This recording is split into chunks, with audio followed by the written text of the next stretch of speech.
patterns, and today I'm going to be showing you how to do the large sunflower pillow. And this is the center of the sunflower.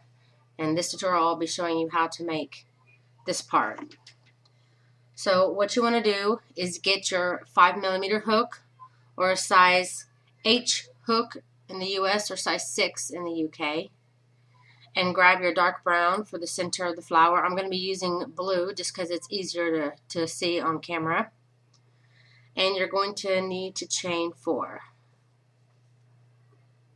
Then slip stitch in the center, in the beginning chain to form a ring.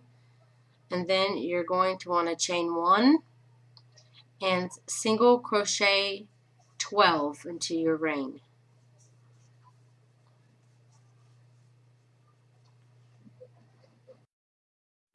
Okay, I've got my 12 single crochets, and now what you want to do is chain 5.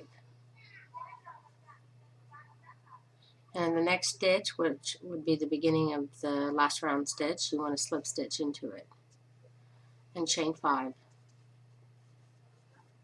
And then slip stitch into that same stitch and chain 5.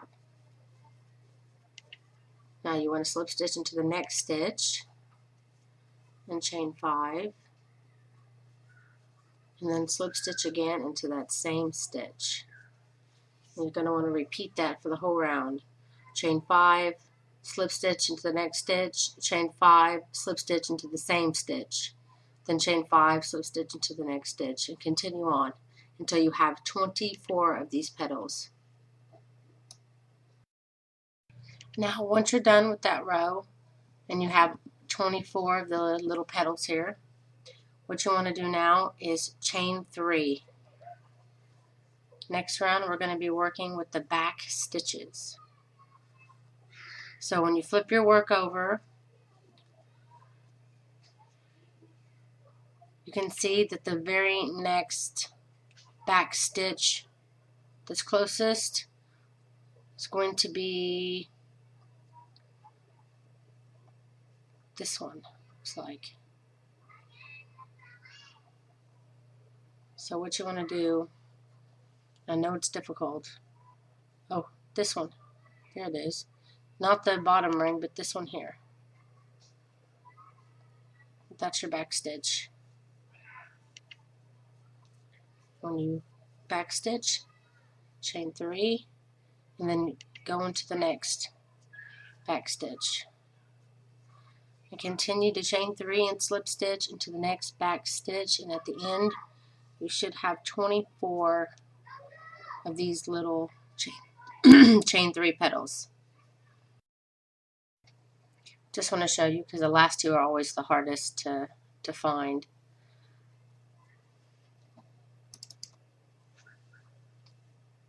There's a stitch. This is the end, the two end. This is where you began. So what you want to do is there's one right here.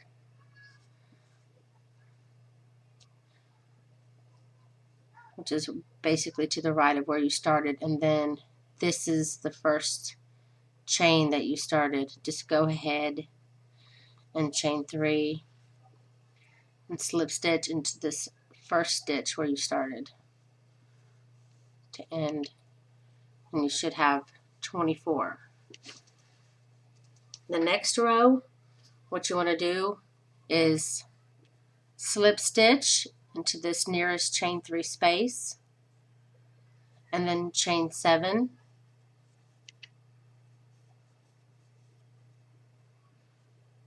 and then you want to go into the same chain 3 space, slip stitch, chain 7,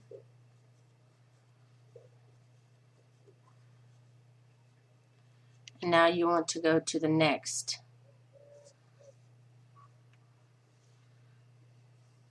chain 3 space, and chain 7 again, and then again go into the same space, chain 7,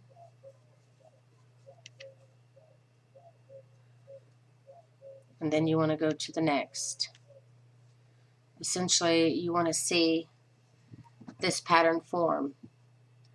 You want to have each stitch that has 2 stitches hooked to it, this one and this one, with a 1 going from one to the other.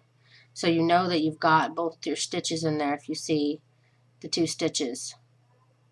So 2 stitches here. 1 will be when you bring one over, and then you'll chain 7 and then you slip stitch in the same stitch. And then you'll chain 7 and move on to the next, and continue to do that all the way around until you have 48 of these little petals. Okay, I have 46. There's not really a chain 3 space here, but I need 48, so what I'm going to do is just go through here and chain 7